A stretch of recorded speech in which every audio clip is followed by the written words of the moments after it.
ನಮ್ಮಪ್ಪ ನನಗೇನು ಮಾಡಿಟ್ಟಿದ್ದಾನೆ ಅಂತ ಯಾವ ಕಾಲಕ್ಕೂ ಕೇಳಬೇಡಿ, ಯಾವ ಕಾಲಕ್ಕೂ ಕೇಳಬೇಡಿ. ಯಾಕೆ ಗೊತ್ತಾ? ಒಂದು ವೇಳೆ ನಾವು ಸಣ್ಣ ಮಕ್ಕಳಾಗಿದ್ದಾಗ ಏಕಾಏಕಿ ರಾತ್ರಿ ಸಿಕ್ಕಾಬಟ್ಟೆ ಅಳತೆ ಹುಷಾರಿಲ್ಲ ಅಂತ ಅಳ್ತಾ ಇರಬೇಕಿದ್ರೆ ಈ ದರಿದ್ರ ಯಾಕಾದ್ರೂ ಹುಟ್ಟು ಬಿಡುತ್ತೋ ಅಂತ ನಮ್ಮ ಅಮ್ಮ ನಮ್ಮನ್ನು ಕೊಲ್ತಿದ್ರೆ,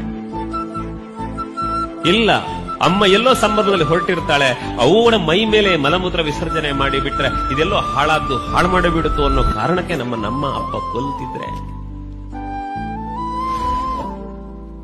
ಇವತ್ತು ನಾವಿರ್ತಿರ್ಲಿಲ್ಲ.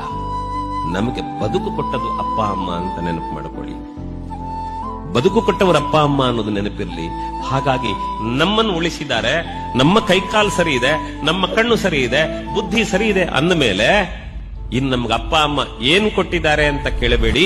ಅಪ್ಪ ಅಮ್ಮನಿಗೆ ನಾನು ಏನು ಕೊಡಬೇಕಾದೀತು ಅನ್ನೋದನ್ನು ಯೋಚನೆ ಮಾಡಿಕೊಂಡು ಆ ದಾರಿಗೆ ಹೋಗಿ ಅದು ನಿಜವಾದ